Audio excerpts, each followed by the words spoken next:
बिस्मिल्लाहिर्रहमानिर्रहीम। शुरू करते हैं साथ नाम अल्लाह के जो नहायत मेहरबान और रहम करने वाला है, जो दिलों को बेहद खूब जानता है। आज की वीडियो शुरू करने से पहले एक छोटी सी अच्छी सी प्यारी सी बात कि अगर आप किसी का अच्छा नहीं कर सकते तो किसी की बुराई भी ना करें। तो शुरू करते हैं आज का ब्लॉग। आज का ब्लॉग हमारा जो है, आज की वीडियो हमारी इलेक्ट्रिसिटी के मतलब वीडियो है और हम विज़िट करवाने जा रहे हैं जिस बिल्डिंग पे हमारा काम शुरू है इलेक्ट्रिक वायरिंग के मतलब। तो इसमें क्या स्टेप शुरू है उसका विज़िट करवाएंगे।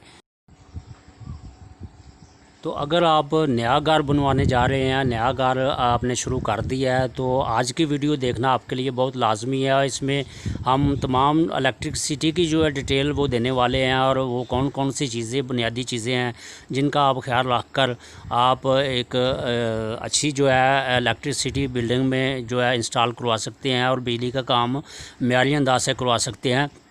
तो इसके लिए हमारी पूरी वीडियो आपको देखना पड़ेगी। तो आइए हमारे साथ। यूँ तो बिल्डिंग का हर काम जो है वो मेयारी होना चाहिए और उसे एक अच्छे तरीके से और तरतीब से होना चाहिए और उसकी पायदारी की ज़मानत यह है कि जो कोड ऑफ कंडक्ट यानी कि जैसे बिल्डिंग की बुनियाद है और उसके जो ऊपर सीमेंट की रेशो है और जो उस खड़ा करने का इमारत का स्ट्रक्चर है वो अच्छे तरीके से अगर बिल्ड होगा, अच्छे तरीके से बनेगा तो इमारत की पायदारी ज़्यादा होगी। इमारत का जो है वो मेंटेनेंस का काम बाद में कम निकलेगा। तो अगर आप इसी तरह इलेक्ट्रिक का जब आप काम करते हो उसमें भी कुछ बुनियादी असूल हैं और अगर आप उनको, जो कि घर बनवाने वाले लोग हैं वो नहीं जानते, ये कारीगर हजरात और जो इंजीनियर हजरात हैं वो जानते हैं, उन असूलों क़वाइद ज़वाबित के मुताबिक अगर काम होगा तो आपकी जो वायरिंग है उस वायरिंग है वो पायदार होगी और आपके बिजली का बिल जो है वो कम आएगा और आपका जो ख़र्चा है वो कम आएगा और आपकी पायदारी ज़्यादा होगी अगर आप इसको असूल क़वाइद ज़वाबित के मुताबिक वायरिंग को करवाते हैं किसी अच्छे कारीगर से। तो हमारा इस वक्त जो है वो यहाँ पे जो काम हो रहा है वो डीपी जो मेन बोर्ड हैं उसकी फिटिंग का सेशन चल रहा है। तो इस सेशन में जो जबकि इमारत की जो सूरत हाल मौजूदा स्टेज ये है कि छत पड़ चुका है इमारत पे, तो प्लस्तर हो चुका है दीवारों पे, सीलिंग ऊपर हो चुकी है। तो सीलिंग के बाद जो वायरिंग की जो स्टेज यहाँ पे मौजूद है कि इसमें पाइप पहले पड़ चुके हैं, बोर्ड दीवारों पे लगा दिए गए हैं। तो बोर्ड लगाने के बाद इसमें वायरें जो हैं, तारें वो यानी कि इंस्टॉलमेंट हो चुकी है तारों की। तो अब जो मौजूदा स्टेप है उस पे जो ख़ास जो ख्याल रखने वाली चीज़ें ये हैं कि इस स्टेज पे आपको क्या करना चाहिए। इस स्टेज पे जबकि सीलिंग अभी हो चुकी है तो सीलिंग के रंग होने से पहले और नीचे ये पत्थर का काम अभी शुरू है, इससे पहले वायरिंग का जो, अगर आप कारीगर से काम करवा रहे हैं तो वायरिंग आपके कारीगर की ये जो ज़िम्मेदारी बनती है कि आप का कारीगर जो है वो बिल्कुल वायरिंग को चालू हालत में ले आए। अगर उसमें कोई फॉल्ट बनता है ऊपर सीलिंग के ऊपर तो वो निकाल ले। अगर किसी भी जगह पे कोई अगर प्रॉब्लम कर दिया वायरिंग, तो ये स्टेज है पत्थर लगाने से पहले और सीलिंग होने के बाद। इसको चेक तो पहले ही, सीलिंग से पहले एक दफ़ा चेक होना ज़रूरी है, लेकिन इस स्टेज पे रीचेकिंग इसकी ज़रूरी है कि ये दोबारा जो है इसको आप चेक करवाएंगे ताकि पत्थर लगने के बाद आपको जो इसके ऊपर वो जो कारीगर हजरात सीढ़ी लेकर फिरते हैं और दूसरे काम चलते हैं वो ना करने पड़े। उसकी जितनी ज़रूरत हो फिटिंग के वक्त उतना ही काम हो। इससे आपका जो पत्थर का यानी शाइनिंग है वो ख़राब नहीं होगी और रंग होने से पहले कोई भी अगर तोड़ फोड़ ऊपर करनी पड़ती है तो वो भी हो जाएगी, उसकी रिपेयरिंग मरम्मती जो है वो लग सकती है। तो ये ज़रूरी इस स्टेज पे कि बिल्कुल रीचेकिंग, ये दूसरी चेकिंग होगी वायरिंग की। इससे पहले एक दफ़ा हम कर चुके हैं ये सीलिंग से पहले। तो अभी चूँकि इन्होंने सीलिंग के जो यहाँ पे ऊपर रोशनियाँ लाइटें वगैरह रखनी पड़ेंगी, तो उस हिसाब से कुछ चेंजिंग करनी पड़ जाती हैं। तो उस हिसाब से दोबारा कनेक्शन इसके रीचेक हुए हैं। तो कितने सर्किट बने हैं, कितने इसके जो है वो लाइटें, मख्फी लाइटें रखनी होती हैं और दूसरी लाइटें और उनके कलर्स, उनके हिसाब से मैनेजमेंट पूरी करके तो उसको रीचेक किया जाता है इस स्टेज पे, ताकि बाद में कोई परेशानी ना बने। तो ये ज़रूरी होता है इस स्टेज पे। तो अल्हम्दुलिल्लाह यहाँ पे हमारे जो कारीगर हज़रात हैं और जो हमारे यहाँ पे वो बिल्कुल इसको चेक कर रहे हैं और कर चुके हैं। जैसे ये बोर्ड की फ़िटिंग आपको इंस्टॉलमेंट नज़र आ रही है, ये अभी जो है वो इसको चेकिंग के लिए इंस्टॉल किया गया है। बहुत अच्छी ये फिटिंग लगा दी गई है यहाँ पे।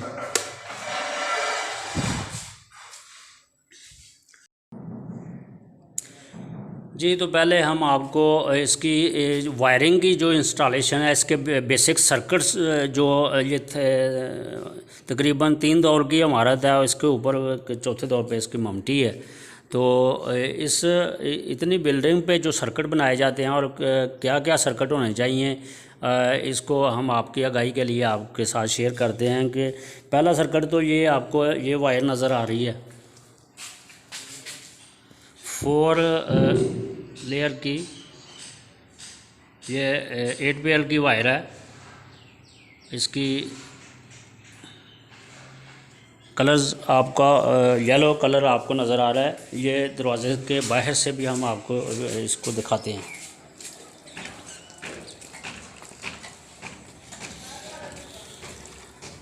ये वाली वायर,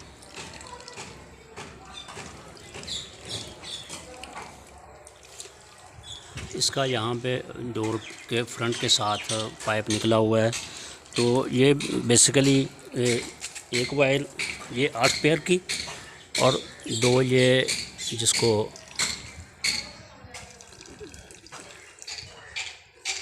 ये 220 की वायर है।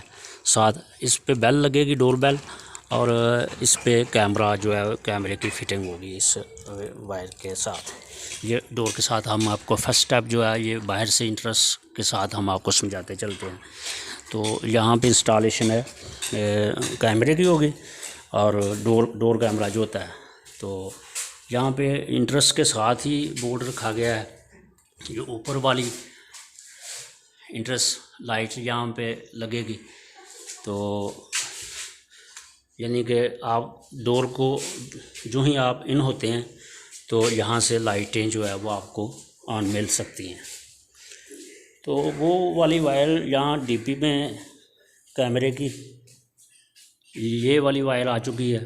तो एक सर्किट ये हमारा यहाँ पे इंस्टॉलमेंट होगी।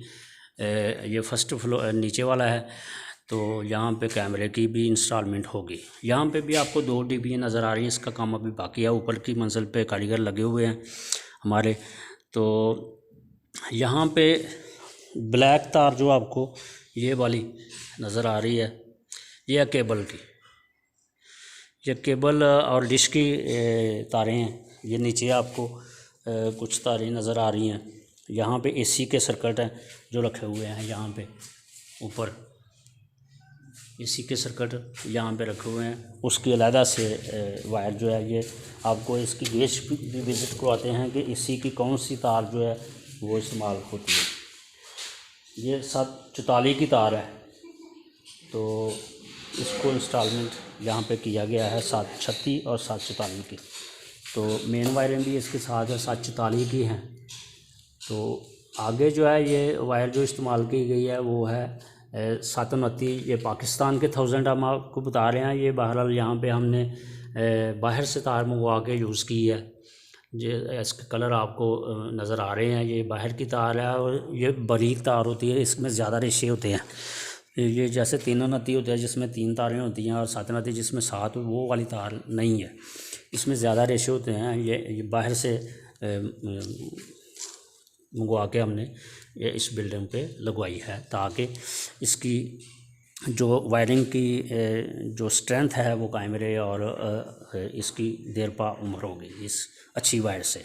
तो वो तार जो जब आप बिल्डिंग में इस्तेमाल करते हैं, बिल्कुल ये अच्छी से, जब आप इतने पैसे लगाते हो बिल्डिंग पे, इतना ख़र्चा होता है, तो वायर आपको जो है बिल्डिंग की पहली चीज़ है कि ये बिल्कुल अच्छी वायर जो है वो इस्तेमाल होनी चाहिए। तो यहाँ पे अल्हम्दुलिल्लाह हमने स्टैंडर्ड टॉप पाकिस्तान स्टैंडर्ड तार जो है वो इस्तेमाल कर रहे हैं यहाँ पे। तो नेक्स्ट विज़िट हम आपको ऊपर दिखाते हैं। यहाँ पे देखें दूसरा सर्किट हमारा जो है, एक सर्किट तो कैमरे का हो गया, तो दूसरा सर्किट हमारा जो है वो डिश का है, और डिश के साथ जो तीसरा सर्किट है वो है केबल का वायर। ये अलहदा से यहाँ पे इंस्टॉलमेंट इसकी होगी। अब आ जाते हैं चौथे सर्किट 220 वाला जो मामला है। ये जो डीपी रखी गई है ये है यूपीएस की। इसमें वायरिंग का कारीगर जो है, आप ज़्यादा बिल्डिंग हमने देखी हैं तो एक ही पाइप से यूपीएस का सर्किट होता है और एक से ही जो है वो 220 भी चलाई जाती है। ये आपके चूँकि चाइना के ज़्यादा यूपीएस इस्तेमाल हो रहे हैं यहाँ पे, होमेज वगैरह और दूसरे कंपनीज़ के, तो ये हसास होते हैं, इनका ख्याल रखना पड़ता है। वायरिंग अगर सही तरीके से होगी तो आपका यूपीएस कभी भी जो है वो जल नहीं सकता।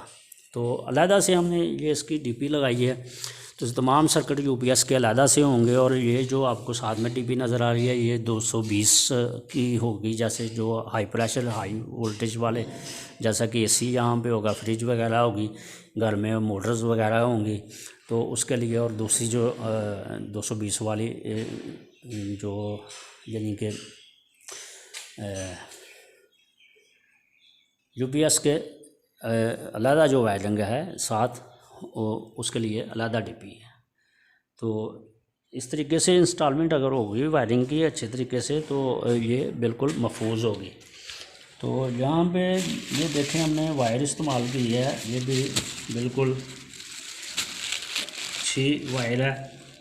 तो ये 2 वे सर्किट के लिए वायरिंग इस्तेमाल की है, तार इस्तेमाल की है हमने। इसमें 3 तारें होती हैं।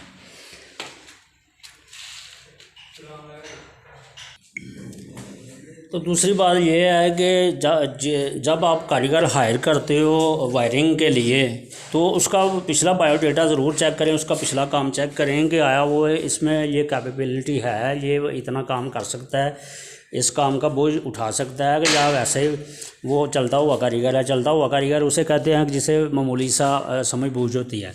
ये जैसे देखें हमारे कारीगर यहाँ पे लगे हुए हैं इंस्टॉलमेंट करने, तो इसको ये फेज़ बाय फेज़ और अलहदा स्टेप जो जितने भी इसके चैनल हैं उस हिसाब से डीपी जो है वो लगाई जाएगी। इसमें अभी जो मौजूदा ये काम कर रहे हैं, ये 220 का काम हो रहा है। यहाँ पे ये मेन ब्रेकर इंस्टॉल कर दिए इन्होंने, और साथ में ये सिंगल ब्रेकर जो है वो लगा रहे हैं, ये 16 एम्पेयर और 20 एम्पेयर के। और इसमें ये देखें ये 3 ब्रेकर जो हैं ये इधर यूपीएस के लिए ये डीपी है, इसकी ये जो है वो शुरू कर रहे हैं। 3 ब्रेकर उन्होंने इंस्टॉल कर दिए हैं, जो सेशन बाय सेशन अलहदा जैसे मैंने ये टेलीफोन की कैमरे की आपको नीचे बता रहा था, इसका अभी चैनल बनेगा। तो ये वही वायर सेकंड फ्लोर पे, फर्स्ट फ्लोर पे भी आ चुकी है। तो यहाँ पे इसकी कैमरे की भी इंस्टॉलमेंट हो जाएगी। तो ये अलहदा से सर्किट होंगे। ये मैंने आपसे शेयर किया कि केबल के 2 सर्किट बने हैं, एक डिश का और एक जो है वो केबल का। ये जैसे वायरें आपको नज़र आ रही, 1 2 3 4 5 रूम है और विद इन हॉल। तो ये 5 इसकी लाइनें यहाँ पे आ चुकी हैं और दूसरी ये लाइनें कुछ ऊपर जा रही हैं। तो ये यूपीएस का सर्किट इन्होंने अभी निकाला है। यहाँ पे यूपीएस की इंस्टॉलमेंट भी होगी, तो 220 के साथ ये चलाकर चेक करेंगे। तो एक तो 2 सर्किट केबल के हो गए, एक सर्किट जो है वो कैमरे का है, 3 सर्किट तो ये हो गए, और आगे यूपीएस का एक अलहदा सर्किट है। तो हर इसको डिवाइड कर दिया गया है कि हर रूम में कितनी लाइटें चाहिए, पखे जो है वो कितने पखे यूपीएस के साथ चलेंगे। तो ये यूपीएस के अलहदा सर्किट यहाँ पे बन चुके हैं। और तीसरा जो पांचवा सर्किट है वो 220 का होगा। और 220 में से आगे दो सर्किट अलहदा हैं। वो क्या है कि जो लो वोल्टेज वाली चीज़ें हैं उनका अलहदा सर्किट है। जैसे ये सॉकेट्स आपको नज़र आ रही हैं, ये हमने 3 पिन इस्तेमाल की हैं, इसके साथ अर्थिंग की जाएगी। ये जो एक बेसिक खामी आपकी वायरिंग में होती है जब चीज़ें जलने का ज़्यादा ख़तरा होता है, जिससे कि वायरिंग अर्थ नहीं की जाती, तो अर्थिंग होगी तो आपकी सेफ्टी भी ज़्यादा होगी। मिसाल के तौर पर अगर आप इस्त्री घर में फैमिली यूज़ कर रही है तो उसकी तार अगर कोई जल लिया या वो शॉर्ट हो गया तो अर्थ अगर होगा तो वो शॉर्ट पड़ने का बहुत कम ख़दशा रह जाता है। तो वायरिंग अर्थ ज़रूर होनी चाहिए। तो ये 3 पिन सॉकेट हमने टोटल यहाँ पे इंस्टॉलमेंट कर रहे हैं, तो ये बहुत ज़रूरी है। और दूसरा ये है कि एसी के लिए जो ये एसी का पॉइंट आपको नज़र आ रहा है, इधर ये वायरिंग साथ में निकली, तो एसी चूँकि हाई वोल्टेज लेता है तो इसके अलहदा से ब्रेकर लगेंगे और इसकी बिल्कुल लाइन मीटर से अलहदा से आएगी, ताकि जब भी कोई हाई वोल्टेज की जो वायरें होती हैं, जो हाई वोल्टेज का प्रेशर होता है वो ज़्यादा होता है और वहाँ पे स्पार्किंग वायरिंग लेने के चांस ज़्यादा होते हैं। तो वायरिंग जब वहाँ से स्पार्किंग लेती है तो ये कारीगर हज़रात समझते हैं कि जॉइंट एक ही कमरे की अगर वो न्यूट्रल फेस डाली हुई होती है, मेन सप्लाई एक होती है, तो फिर अगर फॉल्ट एसी में पड़ जाए तो पूरा रूम या पूरा हिस्सा जो है बिल्डिंग का वो बंद हो जाता है, शाम को बंद हो जाए तो वैसे ही प्रॉब्लम बनती है। तो इसके लिए बिल्कुल हमने एसी की अलहदा से इंस्टॉलमेंट वायरिंग तारें जो हैं वो डीपी तक लेके गए हैं और पीछे से भी इनकी अलहदा से ही आएगी। तो एक मेन जो है वो कुछ मैंने जो हाई वोल्टेज की हैं वो हाई प्रेशर की हैं वो एसी की होंगी, और दूसरे जो जैसा कि कुछ एसी यूपीएस के अलावा जो बल्ब होंगे, यूपीएस के अलावा जो पक्के हैं, जो फ्रिज चल रही है, जो यानी कि इस्त्री चलेगी, तो इसके लिए अलहदा से या वहाँ पे सर्किट बनेंगे। तो ये 6-7 सर्किट बिल्डिंग डिमांड करती है।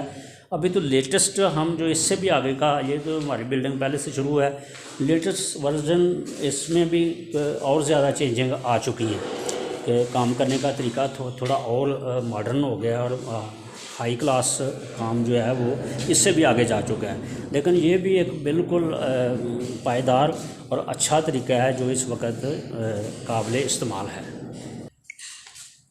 तो इस स्टेज पे हमने आपसे जो ये वीडियो शेयर किया है, इसमें चंद बातें अहम नुकात इसके यही हैं कि जब आपकी बिल्डिंग प्लस्तर हो जाए और ऊपर जो है वो सीलिंग हो चुकी हो तो इलेक्ट्रिकल कारीगर का जो है वो रिविज़िट करना यहाँ पे बहुत ज़रूरी है कि बिल्कुल वो अपनी बिल्कुल तारों को चेक कर ले, अगर कोई चेंजिंग करनी है तो वो कर ले और एक दफ़ा उसे चलाकर जो है वो चेक कर ले, ताकि जब इसमें रंग हो जाएगा, इसके ऊपर जो है नीचे जो पत्थर